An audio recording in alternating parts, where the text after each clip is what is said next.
بسم اللہ الرحمن الرحیم۔ سلاطین کے نام، دعوت اسلام۔ 6 ہجری میں صلح حدیبیہ کے بعد جب جنگ و جدال کے خطرات ٹل گئے اور ہر طرف امن و سکون کی فضا پیدا ہو گئی، تو چونکہ رسول اللہ صلی اللہ تعالی علیہ وآلہ وسلم کی نبوت و رسالت کا دائرہ صرف خطہ عرب ہی تک محدود نہیں تھا، بلکہ آپ صلی اللہ تعالی علیہ وآلہ وسلم تمام عالم کے لیے نبی بنا کر بھیجے گئے۔ اس لیے آپ صلی اللہ تعالی علیہ وآلہ وسلم نے ارادہ فرمایا کہ اسلام کا پیغام تمام دنیا میں پہنچا دیا جائے۔ چنانچہ آپ صلی اللہ تعالی علیہ وآلہ وسلم نے روم کے بادشاہ قیصر، فارس کے بادشاہ کسریٰ، حبشہ کے بادشاہ نجاشی، مصر کے بادشاہ عزیز اور دوسرے سلاطین عرب و عجم کے نام دعوت اسلام کے خطوط روانہ فرمائے۔ صحابہ کرام رضی اللہ تعالیٰ عنہم میں سے کون کون حضرات ان خطوط کو لے کر کن کن بادشاہوں کے دربار میں گئے؟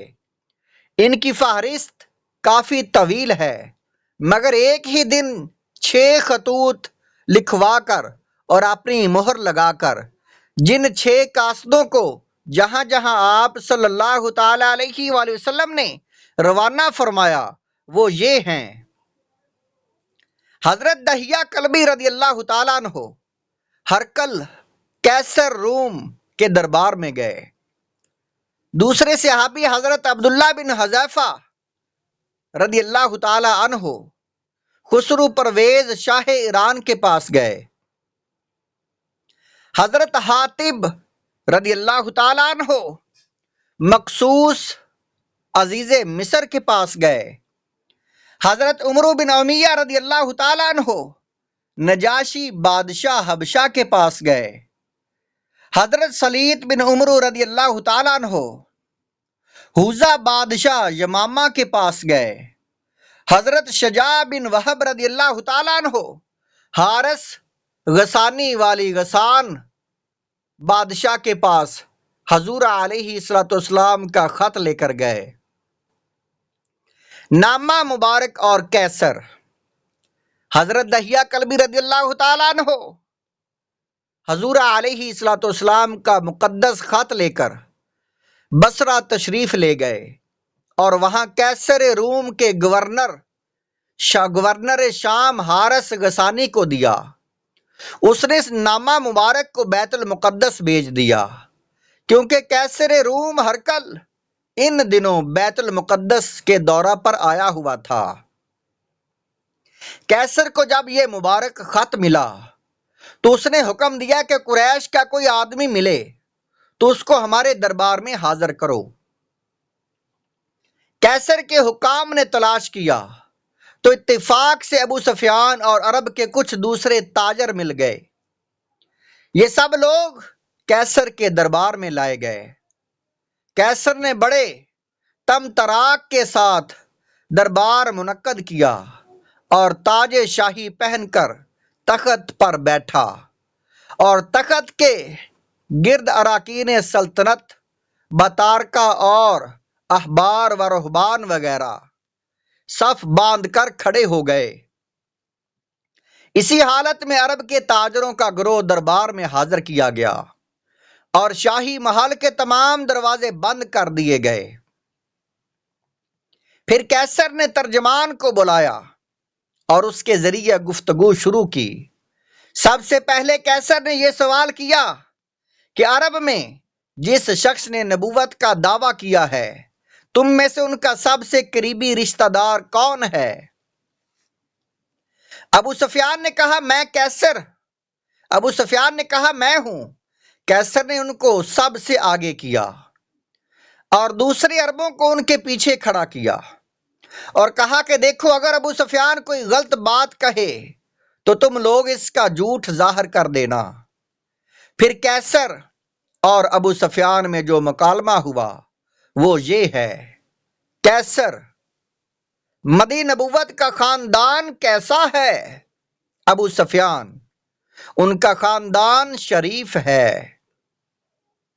کیسر: کیا اس خاندان میں ان سے پہلے بھی کسی نے نبوت کا دعویٰ کیا تھا؟ ابو سفیان: نہیں۔ کیسر: کیا ان کے باپ دادوں میں کوئی بادشاہ تھا؟ ابو سفیان: نہیں۔ کیسر: جن لوگوں نے ان کا دین قبول کیا ہے وہ کمزور لوگ ہیں یا صاحب اثر؟ ابو سفیان: کمزور لوگ ہیں۔ کیسر: ان کے متبعین بڑھ رہے ہیں یا گھٹتے جا رہے ہیں؟ ابو سفیان: بڑھتے جا رہے ہیں۔ کیسر: کیا کوئی ان کے دین میں داخل ہو کر پھر اس کو ناپسند کر کے پلٹ بھی جاتا ہے؟ ابو سفیان: نہیں۔ کیسر: کیا نبوت کا دعویٰ کرنے سے پہلے تم لوگ انہیں جھوٹا سمجھتے تھے؟ ابو سفیان: نہیں۔ کیسر: کیا وہ کبھی عہد شکنی اور وعدہ خلافی بھی کرتے ہیں؟ ابو سفیان: ابھی تک تو نہیں کی، لیکن اب ہمارے اور ان کے درمیان حدیبیہ میں جو ایک نیا معاہدہ ہوا ہے، معلوم نہیں اس میں وہ کیا کریں گے۔ کیسر: کیا کبھی تم لوگوں نے ان سے جنگ بھی کی ہے؟ ابو سفیان: ہاں۔ کیسر: نتیجہ جنگ کا کیا رہا؟ ابو سفیان: کبھی ہم جیتے کبھی وہ۔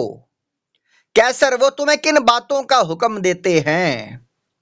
ابو سفیان: وہ کہتے ہیں صرف ایک خدا کی عبادت کرو، کسی اور کو خدا کا شریک نہ ٹھہراؤ، بتوں کو چھوڑو، نماز پڑھو، سچ بولو، پاک دامنی اختیار کرو، رشتہ داروں کے ساتھ نیک سلوک کرو۔ اس سوال و جواب کے بعد کیسر نے کہا، تم نے ان کو خاندانی شریف بتایا اور تم پیغمبروں کا یہی حال ہے اور تمام پیغمبروں کا یہی حال ہے۔ ہمیشہ پیغمبر اچھے خاندانوں ہی میں پیدا ہوتے ہیں۔ تم نے کہا کہ ان کے خاندان میں کبھی کسی اور نے نبوت کا دعویٰ نہیں کیا۔ اگر ایسا ہوتا تو میں کہہ دیتا کہ یہ شخص اوروں کی نقل اتار رہا ہے۔ تم نے اقرار کیا ہے کہ ان کے خاندان میں کبھی کوئی بادشاہ نہیں ہوا ہے۔ اگر یہ بات ہوتی تو میں سمجھ لیتا کہ یہ شخص اپنے آباء و اجداد کی بادشاہی کا طلبگار ہے۔ تم مانتے ہو کہ نبوت کا دعویٰ کرنے سے پہلے وہ کبھی کوئی جھوٹ نہیں بولے، تو جو شخص انسانوں سے جھوٹ نہیں بولتا بھلا وہ خدا پر کیوں کر جھوٹ باندھ سکتا ہے؟ تم کہتے ہو کمزور لوگوں نے ان کے دین کو قبول کیا ہے، تو سن لو ہمیشہ ابتدا میں پیغمبروں کے متبعین مفلس اور کمزور ہی لوگ ہوتے رہے ہیں۔ تم نے یہ تسلیم کیا ہے کہ ان کی پیروی کرنے والے بڑھتے ہی جا رہے ہیں، تو ایمان کا معاملہ ہمیشہ ایسا ہی رہا ہے کہ اس کے ماننے والوں کی تعداد ہمیشہ بڑھتی ہی جاتی ہے۔ تم کو یہ تسلیم ہے کہ کوئی ان کے دین سے پھر کر مرتد نہیں ہو رہا، تو تمہیں معلوم ہونا چاہیے کہ ایمان کی شان ایسی ہی ہوا کرتی ہے کہ جب اس کی لذت کسی کے دل میں گھر کر لیتی ہے تو پھر وہ کبھی نکل نہیں سکتی۔ تمہیں اس کا اعتراف ہے کہ انہوں نے کبھی کوئی غداری اور بدعہدی نہیں کی ہے، تو رسولوں کا یہی حال ہوتا ہے کہ وہ کبھی کوئی دغا فریب کا کام کرتے ہی نہیں۔ تم نے ہمیں بتایا کہ وہ خدائے واحد کی عبادت، شرک سے پرہیز، بت پرستی سے ممانعت، پاک دامنی صلہ رحمی کا حکم دیتے ہیں، تو سن لو کہ تم نے جو کچھ کہا ہے اگر یہ صحیح ہے تو وہ ان قریب اس جگہ کے مالک ہو جائیں گے۔ سبحان اللہ، جہاں اس وقت میرے قدم ہیں، اور میں جانتا ہوں کہ ایک رسول کا ظہور ہونے والا ہے، مگر میرا یہ گمان نہیں تھا کہ وہ رسول تم عربوں میں سے ہوگا۔ اگر میں یہ جان لیتا کہ میں ان کی بارگاہ میں پہنچ سکوں گا تو میں تکلیف اٹھا کر وہاں تک پہنچتا، اور اگر میں ان کے پاس ہوتا تو میں ان کا پاؤں دھوتا۔ کیسر نے اپنی اس تقریر کے بعد حکم دیا کہ رسول اللہ صلی اللہ تعالی علیہ وآلہ وسلم کا خط پڑھ کر سنایا جائے۔ نامہ مبارک کی عبارت یہ تھی: بسم اللہ الرحمن الرحیم، من محمد عبداللہ ورسولہ الی ہرقل عظیم الروم، سلام علی من تبع الہدا، اما بعد فانا ادعوک بدعایۃ الاسلام، اسلم تسلیما یؤتک اللہ اجرک مرتین، فإن تولیت فإن علیک اسم الا رئیسین یا اہل الکتاب، تعالوا الی کلمۃ سواء بیننا وبینکم ان لا نعبد الا اللہ ولا نشرک بہ شیئا ولا یتخذ بعضنا بعضا اربابا من دون اللہ فإن تولوا فقولوا اشہدوا بأننا مسلمون۔ شروع کرتا ہوں میں خدا کے نام سے جو بڑا مہربان اور نہایت رحم فرمانے والا ہے۔ اللہ کے بندے اور رسول محمد صلی اللہ علیہ وآلہ وسلم کی طرف سے یہ خط ہرقل کے نام ہے جو روم کا بادشاہ ہے۔ اس وقت اس شخص پر سلامتی ہو، اس شخص پر سلامتی ہو جو ہدایت کا پیرو ہے۔ اس کے بعد میں تجھ کو اسلام کی دعوت دیتا ہوں، تو مسلمان ہو جا تو سلامت رہے گا، خدا تجھ کو دگنا ثواب دے گا، اور اگر تو نے روگردانی کی تو تیری تمام رایا کا گناہ تجھ پر ہوگا۔